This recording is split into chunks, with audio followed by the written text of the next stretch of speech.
सर्वप्रथम मी या महाराष्ट्रातल्या तमाम मातंग समाजाला असं जाहीर आवाहन करतो, दिनांक 17 जून पासून साहित्य सम्राट लोकशाहीर अण्णाभाऊ साठे यांचे नातू सचिन भाऊ साठे व अण्णाभाऊ साठेचं संपूर्ण कुटुंब 17 जून पासून मुंबईकडे पायी पदयात्रा घेऊन येत आहे।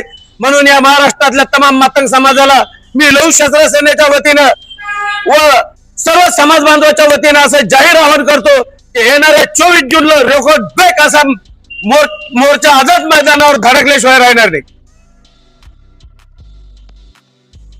पुणे ते आझाद मैदान येथे सर्व मातंग समाज एकजुटीने मुंबई आझाद मैदानकडे रवाना होत आहे।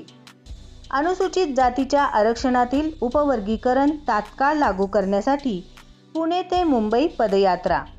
पदयात्रेतील प्रमुख मागण्या: अनुसूचित जातीच्या आरक्षणातील उपवर्गीकरण तात्काळ लागू करावे, लोकशाहीर अण्णाभाऊ साठे यांना भारतरत्न पुरस्कार देण्यात यावा, भारतरत्न पुरस्कार लोकशाहीर अण्णाभाऊ साठे यांना देण्यात यावा, 1 ऑगस्ट अण्णाभाऊ साठे जयंती शासकीय सुट्टी जाहीर करावी, वाटेगाव येथे लोकशाहीर अण्णाभाऊ साठे यांचे भव्य स्मारक तात्काळ उभारावे, लोकशाहीर अण्णाभाऊ साठे आर्थिक विकास महामंडळाचे बजेट वाढवावे, आरटी संस्थेचे बजेट वाढवण्यात यावे, घाटकोपर येथे अण्णाभाऊ साठे यांचे स्मारक उभारावे व विकसित करावे, समाजासाठी अत्यंत आवश्यक असलेले स्मशानभूमी व गायरान जमिनीचा प्रश्न तात्काळ मार्गी लावण्यात यावा।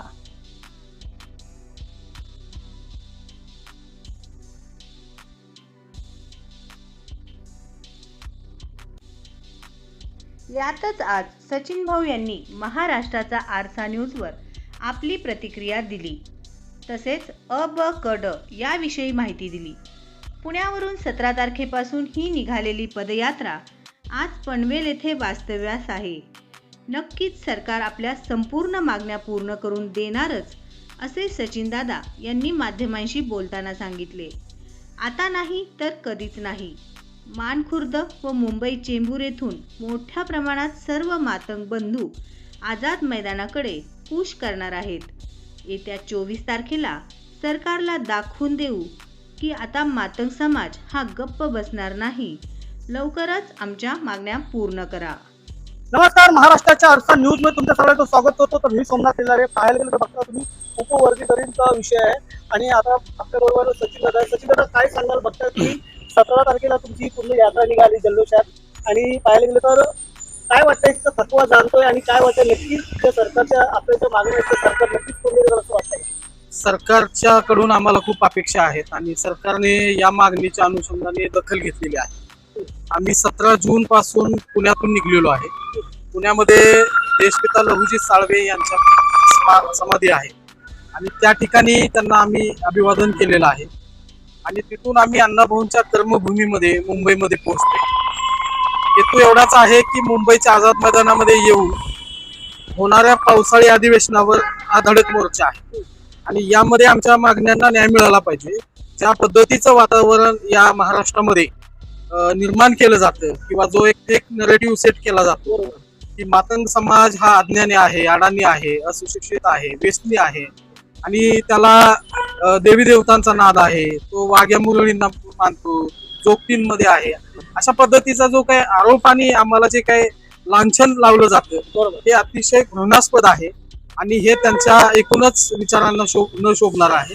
पण आमचा हेतू एवढाच आहे की गेल्या अनेक वर्षापासूनचा आमचा लढा आहे। 40 वर्ष झाले याच्यामध्ये अनेक लोकांचे योगदान आहे, अनेक नेत्यांचे योगदान आहे, अनेक संघटनांचे योगदान आहे, पण या मागणीला न्याय मिळत नव्हता, अपेक्षित न्याय मिळत नव्हता आणि आता शासनानं याची दखल घेतली, शासनानं बदल समितीची स्थापना केली, त्या बदल समितीनं सर्वे केला, त्यांचा जो काही अभ्यास अहवाल आहे तो शासनाकडे आता सुपूर्द केलेला आहे आणि लवकरच घोषणा होण्याची तयारी असताना यांनी ज्या पद्धतीनं हे काय विरोधाचं वातावरण निर्माण केलं ते अतिशय चुकीचं असून इथल्या महापुरुषांच्या म्हणजे समता, स्वातंत्र्य आणि बंधुत्वाची तत्व सांगणाऱ्या या महापुरुषांना त्यांच्या विचारांना न शोधणार आहे। विरोधक म्हणजे आपण पाहिला असू की विरोध नक्की तिथे करणार होते, ते विरोध आता करतील का? कुठेतरी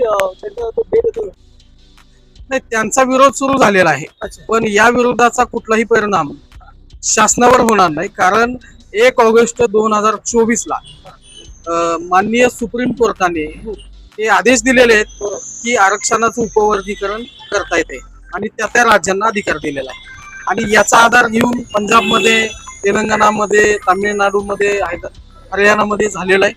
कालच आपण 15 दिवसापूर्वी बातमी पाहिली की कर्नाटकमध्ये सुद्धा झाले. आणि मग महाराष्ट्रात म्हणजे या राज्यांमध्ये झालेला असताना तिथं मात्र कुठलंही सामाजिक तेढ निर्माण झाला नाही, सामाजिक ऐक्य धोक्यात आलं नाही आणि तिथली प्रगत जात अप्रगत जातींना कुठल्याही स्वरूपाचं वर्गीकरण करू नका असं म्हणत रस्त्यावर आले नाही. पण महाराष्ट्रातली हे जे काही स्वतःला शहाणे आणि पुढारलेले लोक समजतात, हे लोक इथं सामाजिक ऐक्याला धोका येईल असं फेक नरेटिव्ह सेट करून हे 13% आरक्षण खाण्याच्या प्रयत्नात आहे. आणि हे 13% आरक्षण जे त्यांना एकट्याला खायला मिळत होतं ते आता बंद होणार आहे, म्हणून त्यांना ही भीती आहे.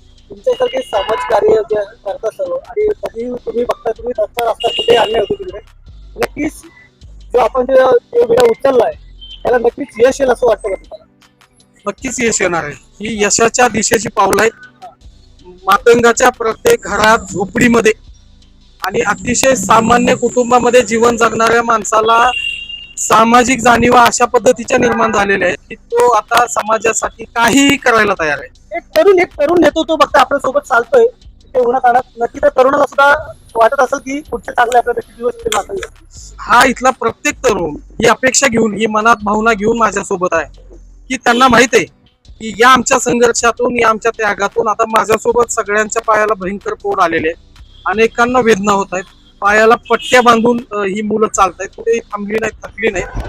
पण त्यांना हा विश्वास आहे की आजचा हा आमचा संघर्ष उद्याची पिढी, त्याचं भविष्य निश्चित करणार आहे, सुरक्षित करणार. तुमच्या सोबत आज पनवेलवरून मातंग समाज पूर्ण तुमच्या बरोबर जोडला जातो. अनेक संघटना सुद्धा जोडते आणि पुढे पाहायला गेलं तर मानपूरवरनं सर्वात मोठा आपला समाज आहे आणि चेंबूरवरनं एक मोठा समाज आहे. नक्की तो मातंग समाज आपल्याबरोबर येईल असं वाटतं? येईल असं मला निश्चित वाटते आणि येणं भाग आहे. ही लढाई माझी एकट्याची नाहीये, ही सामाजिक लढाई आहे. शत्रू मोठ्या ताकदीनं शड्डू ठोकून आपल्याला दंड ठोकून आव्हान करतोय, अण्णाभाऊवर बोलतोय, लहुजींच्या वर बोलतोय आणि त्यामुळं त्यांनी ठरवायचं याच्यात सहभागी व्हायचंय का नाही. माझं त्यांना नम्र विनंती असेल. सचिन भाऊ, पाहायला गेलं तर बघता की आपला मातंग समाज एक जात म्हणून आपण बघतो, आपली जात मातंग समाजाची, तर त्यांना काय आव्हान कराल की तुम्ही पुढे या, तरुण व्यक्ती आणि आपल्या समाजाला काय आव्हान कराल की आताच? आव्हानाची गरज सुद्धा राहिली नाही. महाराष्ट्रातल्या असंख्य लोकांचे मला फोन येत आहेत, शुभेच्छा येत आहेत. त्यांना माझ्या तब्येतीची काळजी वाटते, आमच्या सगळ्या टीमच्या तब्येतीची काळजी वाटते. लोक प्रचंड भावनिक झालेले आहेत या चळवळीमध्ये. तुमच्या चेहऱ्यावर भरपूर तणाव दिसतो. हा, आणि लोक खूप भावनिक आहेत.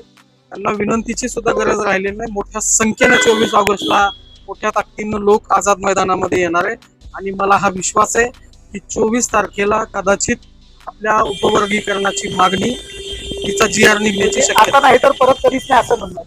मलाही तसंच वाटतंय. आणि या अंतिम टप्प्यातल्या लढाईमध्ये समाजातल्या ज्या काही मान्यवर व्यक्ती आहेत त्यांनी गटातटांना न मानता या लढाईमध्ये सहभागी होणं फार गरजेचं आहे. पण विशेष मला ही गोष्ट वाटते की मी कुणालाही आमंत्रण न देता आपल्या समाजातले ज्येष्ठ नेते माननीय विष्णुभाऊ कसबे यांनी पाठिंबा दिला, राजाभाई सूर्यवंशींनी मला पाठिंबा दिला, कॉम्रेड गणपत भिसे ज्यांची लाल सेना आहे त्यांनी मला पाठिंबा दिला, आमचे संजूबाबा गायकवाड जालन्याचे एक आक्रमक नेते त्यांनी मला पाठिंबा दिला.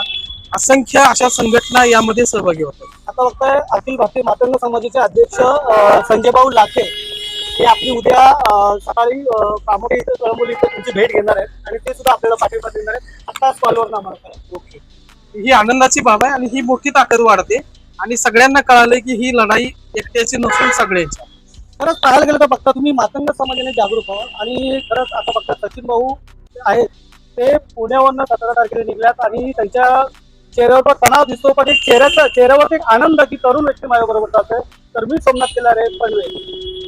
आरक्षण आमच्या हक्काचं, नाही कुणाच्या बापाचं. आरक्षण आमच्या हक्काचं, नाही कुणाच्या बापाचं. डॉक्टर बाबासाहेब आंबेडकरांचा विजय असो. आरक्षणाचे झाले काय आमच्यापर्यंत आलंच नाही आरक्षणाचे झाले काय आमच्यापर्यंत आलंच नाही अरे घेतल्याशिवाय राहत नाही घेतल्याशिवाय राहत नाही नाही कुणाच्या बापाचे